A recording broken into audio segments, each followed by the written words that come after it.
All right, I want to start back up again.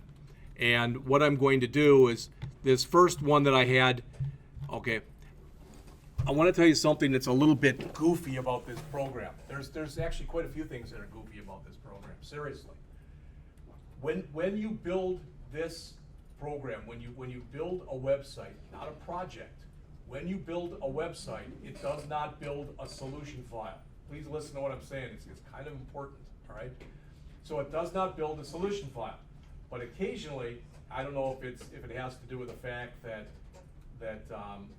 it's a Microsoft product and it gets confused. I don't know. But occasionally what will happen is when you shut down, it'll say, do you want to save the solution file, a .slm? If that happens, you should always say no.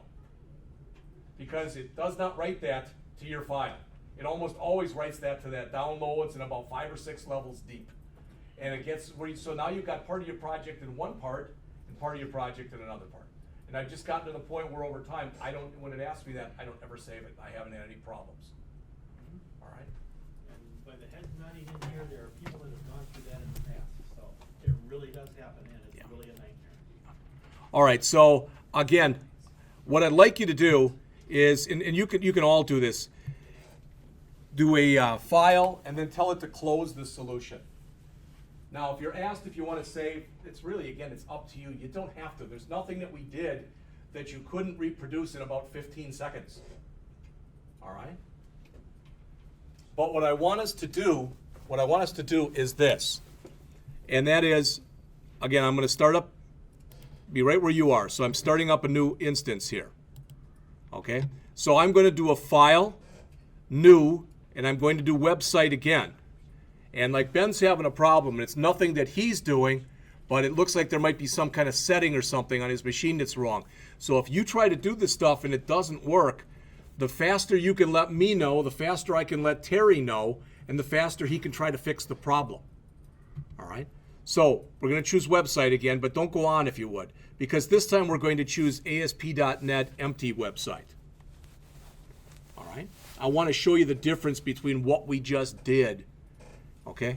And you'll notice down here that if you did change your path, it should still be changed.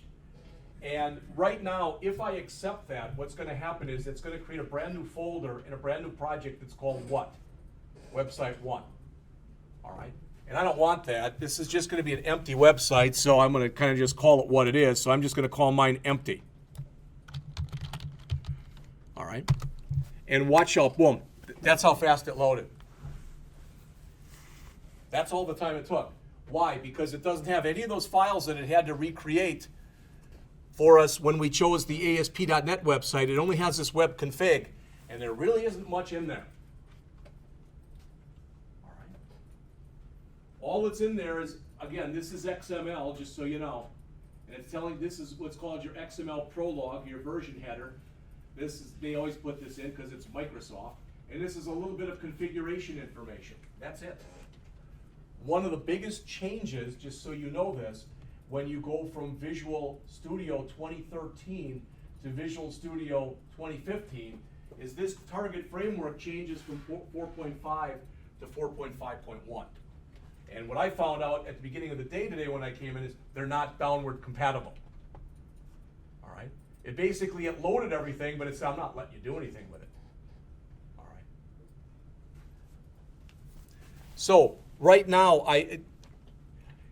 you don't have to do this. Anybody want to take a guess what will happen if I try to run this?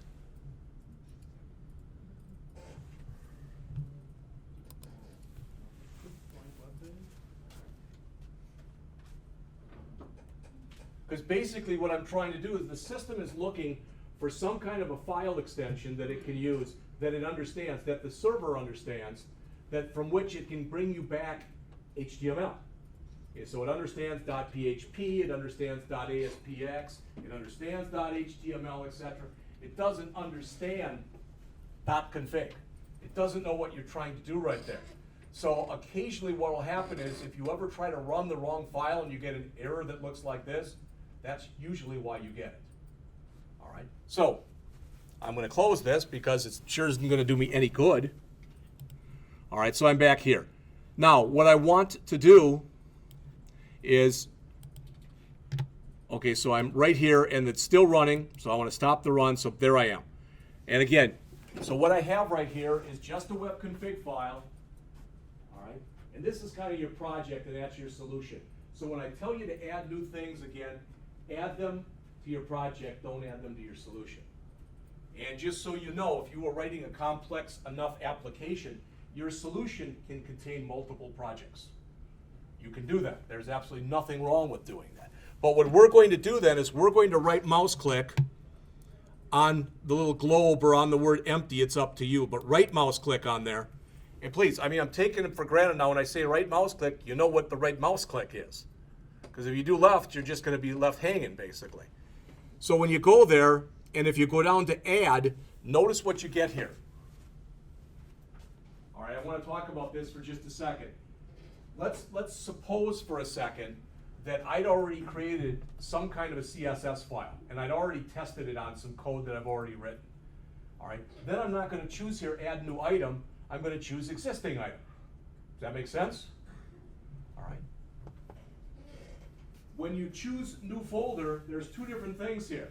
There's new folder, and that's the one that I chose on mine when I wanted to create that styles folder. But, and you don't have to do this, but if you'd watch, notice where it says add, it says add ASP.NET folder. These are all special folders to ASP.NET. You may or may not remember because I talked about some of them when we started and we looked at the other project. So if I wanted to add my own app code or my own app data, etc., that's how I'd add them. All right? But for right now, what we want to do is we want to choose add new item. So please right mouse click on your project name right here, go to add and choose add new item. All right? And when it comes up, notice there's also shortcuts. You can do a Control-Shift-A. I don't ever remember any of that stuff, but some people are shortcut types of people and they like to do things like that. All right. Now, this is what comes up. Zane, on yours probably have Visual Basic highlighted there? Okay, I was going to say, then just change it back. All right. So let's take a look at what's up there. That should make sense to you. That'd be a straight HTML file, a straight JavaScript file. There's what you do if you want to add a new style sheet. This is the one we're going to choose, web form. And that will add literally, a web form is the equivalent of a web page. So it's going to add a new web page to what we're working on. Master pages, like I said, we'll talk about that later. If you want to create your own control, we'll do that in a lesson. So there's something in the toolbox, boy, it'd be really nice if I could kind of combine this tool and make my own. That's how you do it. The ADO.NET entity data model, that has to do with database stuff. I'm not sure what the browser file is, to be honest with you. If you want to add a class file, some more stuff in here. There's a bunch of stuff I've seen, but I've never used. But notice, it's not quite alphabetized. But there's a lot of things in here. All right? And sometimes when you do this, sometimes it's really hard to remember what's what. All right? So as we go on, there'll be shortcuts and stuff that you'll learn about. Okay? So I'm just going to choose web form. When you choose web form and you click, just single click on it, it gives you the name default.aspx. For lack of better words, default.aspx on an ASP.NET website, it's like index.html. It's your home page. All right? And it's not that you can't change it and call it home or call it index. You can do that, but it just basically, it's convention to keep that name there. All right? Now, later on, when we start doing this stuff will be important. But for now, just make sure where it says code, place code in separate file, make sure that's always checked. If you don't check it, all right, I'm going to show you what happens if I do. I'm going to create one and check it and one and not check it. So this one, I'm going to keep it checked, and I'm going to click add. And you'll notice there's my default, and there's my default.aspx.cs file. So I'm going to add another one. You don't have to do this, but I'm going to add another one. I'm going to go add new item. Again, web form 2, and this, now I'm going to uncheck this. And then you may or may not have noticed, that expects that every bit of code that I put in, I'm putting into that file. That's considered really poor programming practice to include ASPX code in an ASPX file. So right here, when I did it the typical normal way, you get 2 files. But if you don't check that option, you only get 1. So bottom line is make sure it's checked. All right, the master page, just keep it unchecked until we get to, like I said, to about chapter 8 or something like that. Now I don't want this anymore. So I right mouse click on it and I choose delete. And it comes back and it gives me a warning and I say okay, and it's gone. I mean, that's all there is to doing that, okay? So when you look at what's here, not really a whole heck of a lot. If I ran this now, somebody mentioned before, they said, well, it's going to be kind of a blank web page. Well, think about this one. All right, so in our body section, what do we have? We've got a form with nothing in it and a div with nothing in it. That says to me that if I run this right now, I'm going to get a web page with nothing in it. All right, and I can do the typical stuff. In other words, I can go over to title and I can put in here my first ASP.NET web page. All right, so I can put that kind of thing in. Then if I run it, I'm going to at least get the tab at the top. All right. But just to show you this, because all today was designed to do was to just get you started. Okay, and that is, I'm going to go over to my standard toolbox right here. All right, I'm going to open that up by clicking that, and I'm going to add a couple things. So in other words, I'm going to come here, and first I'm going to add a label and just put it in there. Then on the next line, I'm going to add a text box. I'm going to scroll down to find it, and I'm going to put that in there. All right, and then I'm going to put a couple line break tags in there. For some reason, with the line break tags in here, Microsoft uses the old syntax where they put the slash on the end. It's not my idea, it's Microsoft's. So then I'm also going to drag a button in here. So I got to go back up, find a button, and drag that in. Okay, so right now that's my interface. If you look on the bottom towards the bottom of your screen, do you see where it says design, split, and source? I'm in source mode right now. Notice what happens when I go to design mode. It shows me my interface. So that's how you flip back and forth between the two. Some people, these are the kind of people I think you should avoid in life, but some people in life like to go to split mode and have them both showing. And you can do any of the 3. I mean, it's totally up to you. And the thing that's neat about it is I can go in, let's say I wanted to add down here. You don't have to do this, but I want to add a calendar control. I've got my choice. I can be in the GUI and just drag it in, and it works just, I guess I grabbed a button. All right, so I can do that. Or I can be in source mode, and I can just drag it in. So there's a calendar. Either way will work. So you can drag stuff in whether you're in design mode or whether you're in source code mode. Does that make sense? All right. Now you'll notice up here what you get by default is pretty doggone ugly because there's no CSS in it whatsoever.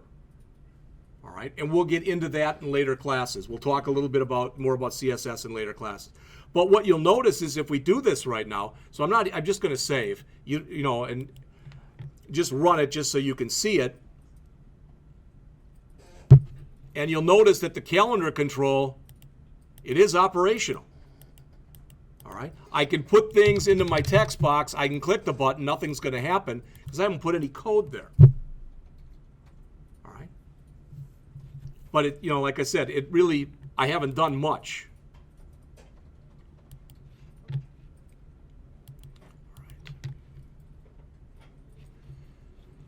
So I can put in, basically I can do whatever I want to here. I can put in whatever I want to here, etc. All right. Now, working on this stuff, I'm going to remove everything that I've got here for right now. You'll see why in just a second. So I'm going to remove all of it. All right. And you'll notice there's still a bunch of blank spaces in there. And if I go over into source code mode, you'll notice the system automatically every time I hit enter, it put line breaks in for me. And the only reason I'm telling you that is you might look at it and not even realize that kind of stuff is there, but it is. All right, so I can highlight it all. Now, one thing, and I'm not sure what Microsoft's rationale is for what I'm about to tell you, but Microsoft tried to make it pretty simple for you to come in here and add a table. Okay? And if you look right now, you say, well, there's nothing up here that says table. And if you went through everything, you wouldn't find anything that said table. But for some reason, not from source code mode, but when you go into design mode, then table appears. So if I come here and I click table, insert table, and I say I want it to be, for example, 6 rows and 4 columns, and I mean, I can float it, I can do all sorts of stuff. I can change the background color, you know, to a light gray, except all that stuff. Okay? And notice once I put that in and click it, boom, it created the table for me. All right? And if I go back into source mode, it created the table for me and it put non-breaking spaces into every element. For some reason, when you do that, I've never been able to figure that out, why they've set it up so you can't insert a table the other way.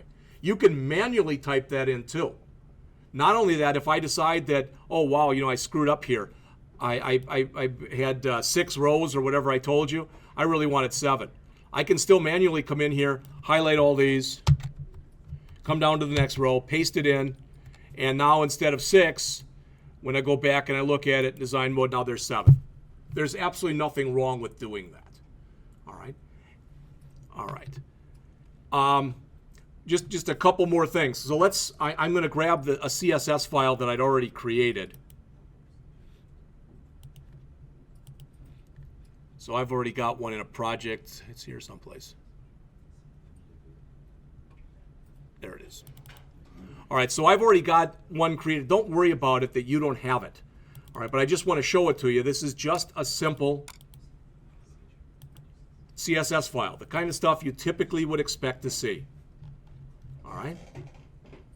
And now if I come in here and I go back to my project, all right, and I come in and I right mouse click again on the project name, and now I'm going to choose add existing item. All right, I go back to my desktop and I find my folder that says for the class, and I find the one that says product discount, and under styles. Now if I double click right now, it's going to go and put this thing, I'll just do it. It put it right there. That's considered poor programming practice because I'm combining my ASPX, my ASPXCS, and my CSS together. That's just considered a bad way to do things. So I should right mouse click on here, choose add, new folder, again call it something like styles, and then I literally can just take this, right mouse click and drag. All right, I don't do it that way. This is what Microsoft claims is you can just, I guess it's left mouse, and you can drag. All right, and that worked. There's nothing wrong with doing it that way. If you accidentally put something, and I'm telling you this because this is how I've been burnt many times in here. So I'm going to remove this file. And I'm going to go back and re-add it, okay? So I'm going to add existing item, same one. I'm going to add it in the wrong place. Just, oh, I didn't want to put it in there. So I'm going to come back to here. And I'm going to go and add existing item, main. So like I said, it's in the wrong place. If this happens to you, although you can take your mouse, left mouse click, and just drag it where you want it to go, I suggest you don't do that. I instead suggest you copy it and then do a paste, because I've already done that and it's disappeared. And I have no idea where it disappeared to. It's just gone. And all that typing and all that work I did is also gone. So I recommend if you're going to do that, right mouse click on here, choose copy, right mouse click on the styles folder, choose paste, make sure that it's the same file, and then come in here and delete it. Like I said, you might do that and never ever have a problem with it, but I have in the past. All right. There is a built-in CSS editor inside of here. I just don't want to get into it now because we really don't have the time. All right. I just wanted to show you, like I said, just a few different things. My guess is this is going to look pretty much the same because right now I just have an empty table in it. There's the table. Okay. But I can come back in just so you see this. So I can come back in here. Well, there's my TDs, but there's nothing in there. I don't know if I can do the table itself. Table. I don't know if it'll take just a color for that, a background color.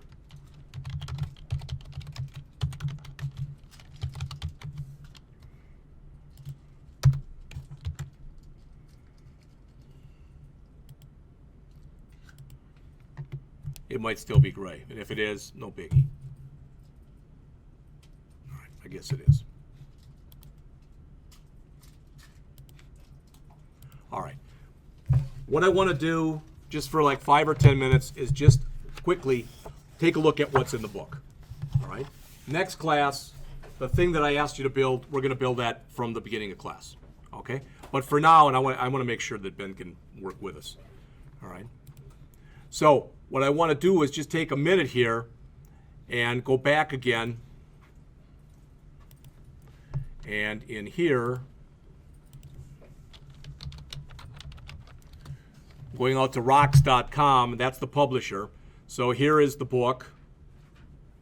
All right. There's the table of contents. If you ever lose the code or you want it, you can also download it from there. Like I said, we'll try to get everybody a copy of the ebook. But let's just take a look at what's in here. Much of the stuff that's in here in Chapter 1, believe it or not, we've already gone over. All right, not everything, but we've gone over a lot of it already. All right. Chapter 2, they start to have you build a site. Chapter 3, they talk a little bit about design. There is some stuff in here, excuse me, depending on your point of view, we can spend a lot of time on it or we can spend a little bit of time on it. And what I mean is, the author in here talks a lot and has several pages just devoted to CSS. This is a selector, this is a declaration, etc. I wasn't planning on spending much time on that because you all should have experience in that. It's a good thing, especially if you haven't looked at it for a while, it's a good thing to go back and review. All right. Then Chapter 4 is just on the server controls itself. So that's under everything that was at the top. All right, the ones that I said were actual server controls. And they look at all of them in here. So they start with the standard ones, and they basically go through all of them in this chapter. Then they start talking about programming. And it's interesting because there's not really a boatload of programming in this book. This is a book about ASP.NET. This is not really a book that's about C# and Visual Basic.NET with ASP.NET. But if you've noticed, the title of the book is ASP.NET 4.5.1 in C# and VB because he builds the same app in both. All right.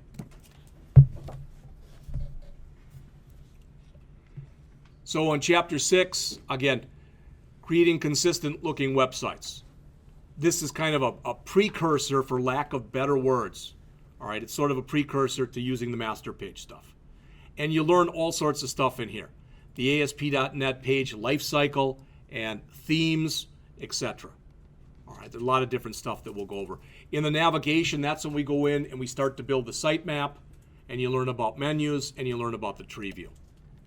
User controls, this is a short chapter. It's how you learn how to build your own user control.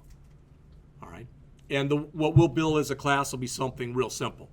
I'll show you, for example, if you wanted to, how you can combine a label with a text box and make your own control. So as soon as you add that, you don't have to add a label and then a text box. You just add your control and it adds them both for you. All right. Not that that's really gee whiz, but just to show you how that's done. There is so much information in this book that I could easily set it up so it was 68 hours worth of lecture. You wouldn't like that, and I would be hurting you by doing that. Validation, I started to show you a little bit of that before. And if we go back and we look at that just so you see it again, you'll notice there's 1, 2, 3, 4, 5, 6 different validation controls. The compare is for what you think. For example, when would I use compare? Do you ever go to a site where it's got password, then it says re-enter password? That type of thing where you have to put it in twice? You'd use a compare on that. So you can compare something to a literal value, or you can compare something to a control. So if we had 2 text boxes, or two password boxes, one called pass1 and one called pass2, we might use a compare on pass2 and make sure that it's equal to pass1, type of thing. Custom validator, if you've got some really weird pattern that you need to validate or you want to write your own stuff, what's nice about the custom is that's typically what you do with that is you add some JavaScript code to it. So we'll take a look at that when we get to that point. Range is just that. A good one for range, H. All right. I'll show you some of, if I remember, in class next time, some of the stuff that I've been building, because I've been creating a course online for a company on ASP.NET. And I've got a bunch of stuff that I created. I'll put all that stuff out there so you can look at it too. All right. Regular expression validator. There are built-in regular expressions here. So it's got it set up for social security number, for phone number, you know, the typical kinds of things, for email. But you can also add your own. So let's assume that you know, for a password, that it has to be 2 letters followed by 2 numbers followed by 2 more letters or something like that. All right, you can set that up in a regular expression pattern. Required field, kind of just what you think it would be. All right, and a lot of times what people do is they go and they add several of these validators. All right, and they have if there's an error, they have it appear right to the right, for example, or right above or right below where the problem in question is. But sometimes people don't like that. If they have many errors, what they want to do is they want to take all the errors and kind of consolidate them and put them in one area. That's what the validation summary does. All right. So we spend a lot of time on validation because it's a really, really important topic. Then we get into Ajax. And again, hopefully, did you guys do any Ajax in the jQuery class last semester? Well, I'm seeing little. Okay. But the idea with okay, but the idea with Ajax is you can do a partial page refresh. You ever go into Google and just start to type something, and immediately down below you get a box that comes up and it starts to show you things that's trying to match it? That's Google Suggest. That's Ajax. If you remove that stuff so there's nothing in there, that box goes away. All right? So we'll talk about that. More jQuery because you can never get enough. All right? Then we get into databases. This is probably a chapter right here, that one. And it's a fairly short chapter. But I'm probably going to spend almost no time on it. I'm going to ask you to read that before class when we get there because this is a record, this is a field, this is a select statement. We just do, you know, it's good review. But again, if we go through every page of this book, you're not going to have time to do anything else. So he's got about, I think it's about 6 chapters on databases. Chapter 12, introducing. Chapter 13, displaying and updating. Chapter 14, you may or may not have ever heard of that term before. That's actually an acronym. All right. And it's LINQ. It stands for Line Integrated Query. And what you do with LINQ is you kind of write, it's almost like writing SQL stood on its head. With SQL, where you typically write like select star from so-and-so, there with LINQ, you usually start with the from. But what's really cool that you can do with LINQ that you can't do with SQL is you can take anything basically and treat it like it's a database. So with LINQ, you can take an array and treat it as though it's a database and do different stuff to it. It's really powerful. All right, more working with data. Then we get into security. And it's interesting, the author even says this, and I agree with him, that really it's kind of a mistake to not mention security until chapter 16. All right, because you should be thinking about security from from day one. Personalizing websites so you can set up profiles for people. We'll talk a little bit about that. More on exception handling. And then finally, again, I'd like to get into this stuff, and I've talked to John about this, deploying the actual website. All right. So I'm not saying we'll go over every chapter and everything that's in every chapter. We'll probably touch some of the material that's just about in every chapter. All right. So for next class, if you get a chance, look over, I'd say, just chapters 1 and 2, even if you just page through them to see what's in there. When we start, we're going to start building, not that, something that looks, at least not that one. I guess I must have gotten rid of it. But we're going to, something similar to this up here. We'll start building that.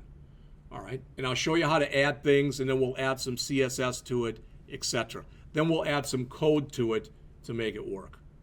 All right. Those of you who are in the next class, and I think that's most of you, you will need that form that I asked you to create.